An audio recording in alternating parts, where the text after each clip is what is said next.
Bismillahirrahmanirrahim. Assalamu alaikum. I'm a Jewish youth who enjoys watching your broadcasts and YouTube channel. Your way of life is beautiful and noble, no doubt.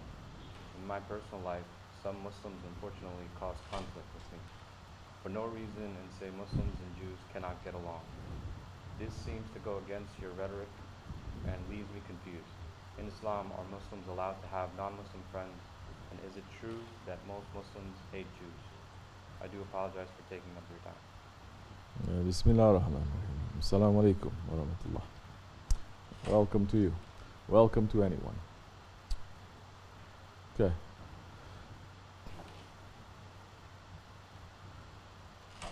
For around 7 years, we were invited to attend a gathering of believers to pray for this world.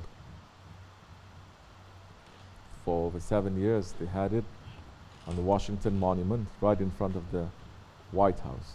People from different traditions, different faiths, different religions, they're coming, understanding that everyone is human and everyone is praising their Creator in their own way, asking to bring peace into this world. That is a prayer vigil for this world.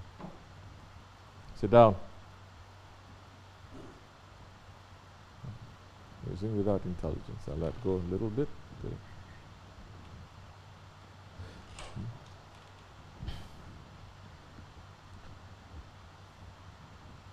And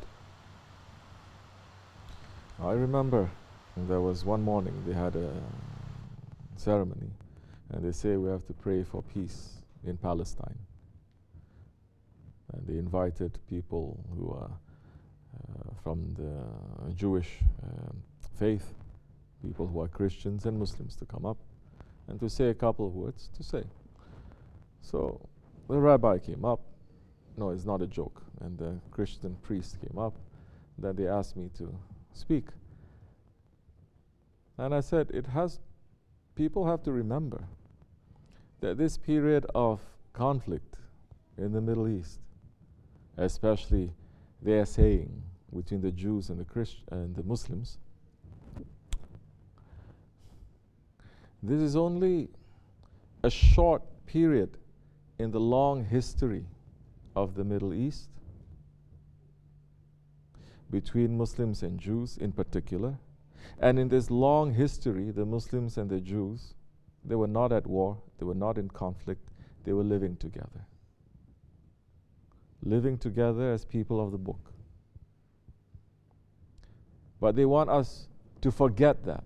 They want us to think that we've always been fighting, that we've always been hating.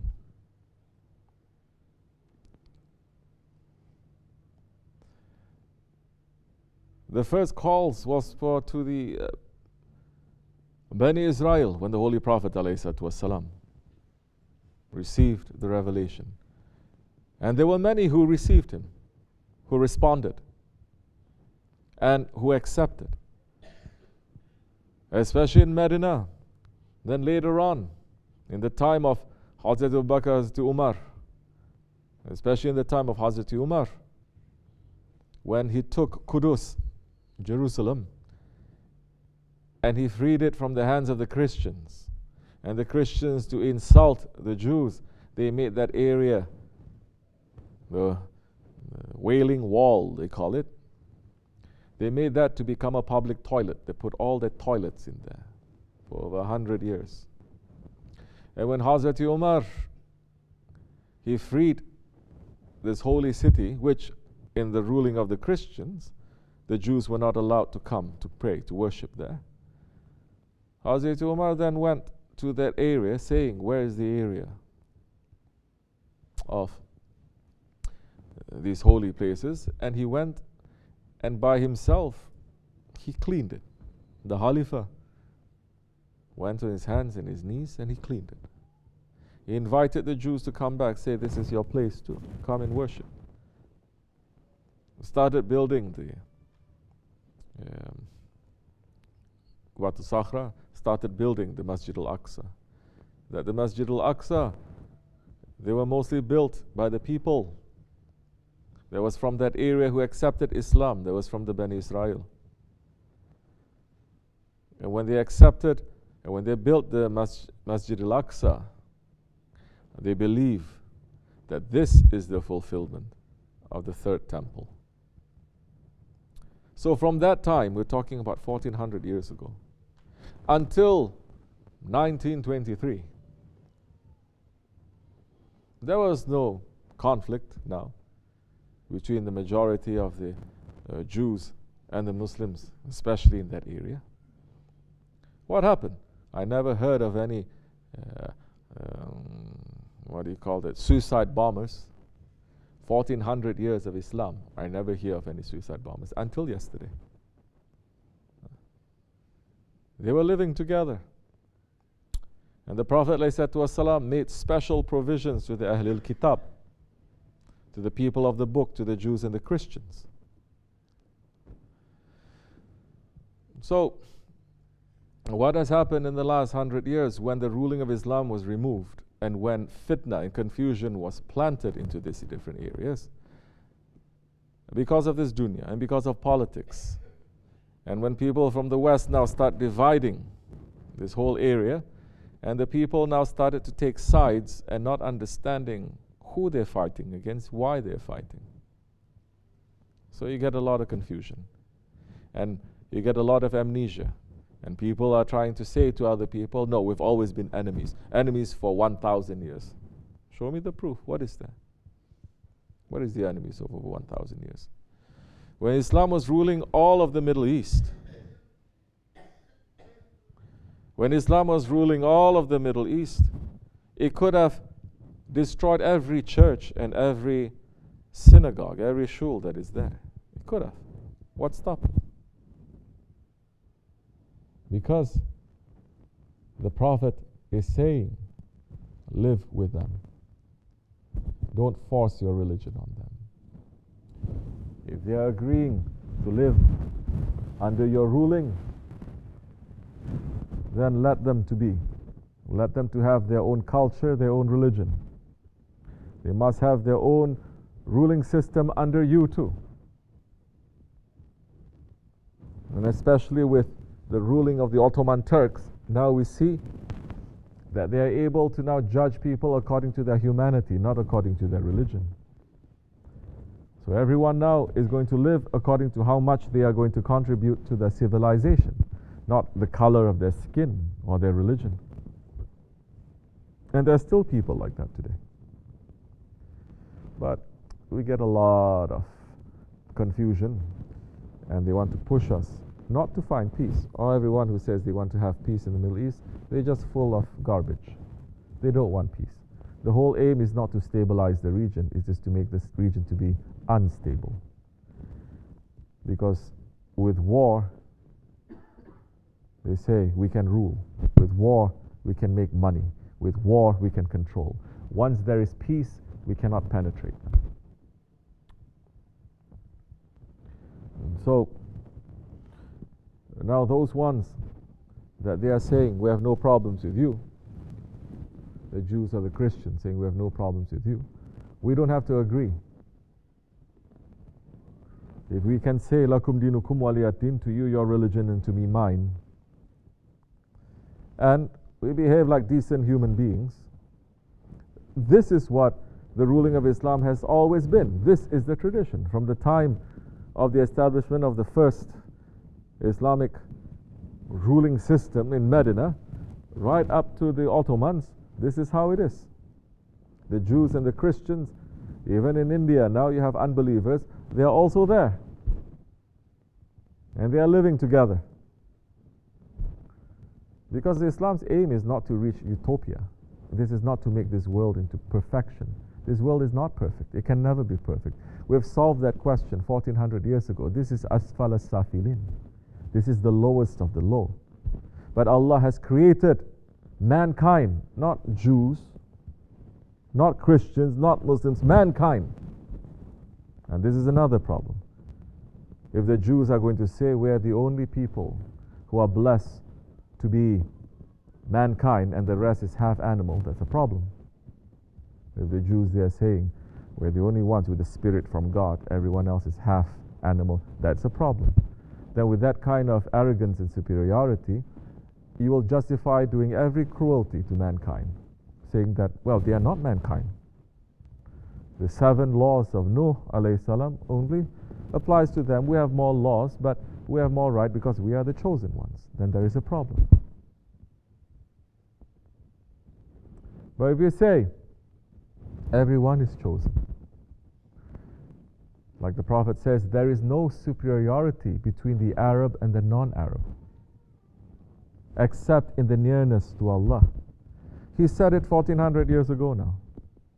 We're not trying to make perfection. We're trying to come near to Allah. And this world is the lowest of the low.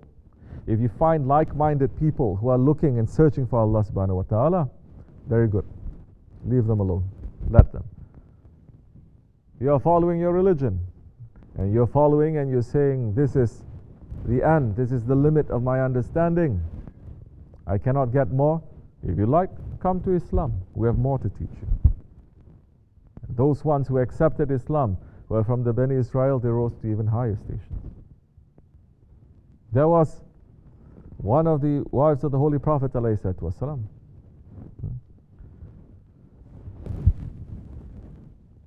She was from the Bani Israel. And one time she went to the Prophet and says that the other ones, they are just insulting me. They're saying, oh, you Jew.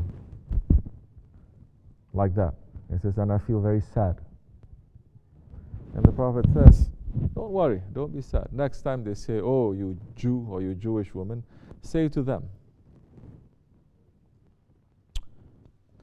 my grandfather is Musa alayhi salam. My grand uncle is Harun alayhi salam. And I am the wife of Rasulullah alayhi salam. There is a place for every nation in this table of Islam. There is a place for everyone who wants peace and who are looking for Allah subhanahu wa ta'ala. They're not running after this world. Anyone who wants that, they are welcome. And the majority of Islamic history is showing that that was not only possible, it was the way to go. This was the MO. This was the system. Which is why, especially in the time of the Ottomans, you see people from different religions and races, they're also contributing to the society. And you are treated according to your merit. To your merit. And they talk about meritocracy. We had it already in Islam, according to your merit. So, the world must remember our history. Those ones also fooling us, fake news, CNN, fake news, saying you have always been fighting. No, tell them that is untrue. The recent conflict has happened because, yes, it is recent.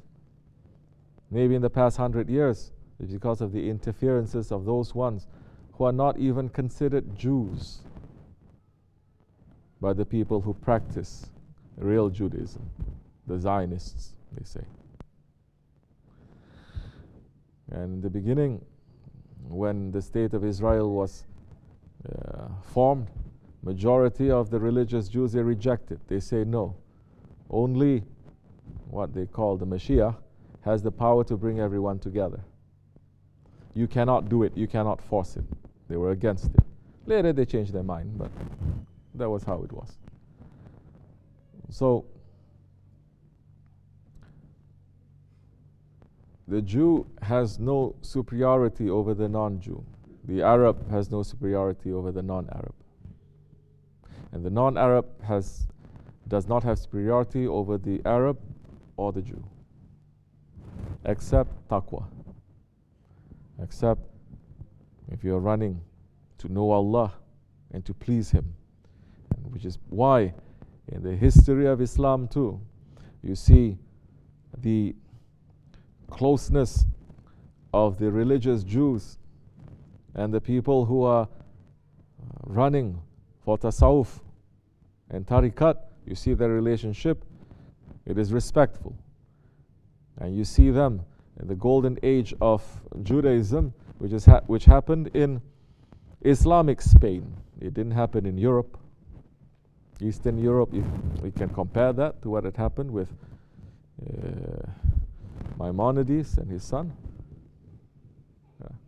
and how much they learned from Islam and from Tariqat. So those days will come back, inshallah, because when Mahdi alayhi salam comes, the fight is not going to be between Jews and Christians and Muslims, or it is between believers and unbelievers. Those who believe in Allah, however that they believe, and believe in goodness and haqq, and those who don't believe, they only believe in this dunya. We should, inshallah rahman, understand this, and the sincere people should come together. May Allah give us that power, inshallah. May Allah forgive us. Assalamu alaikum wa rahmatullah. Al-Fatiha. This much is enough. Assalamu alaikum wa rahmatullah.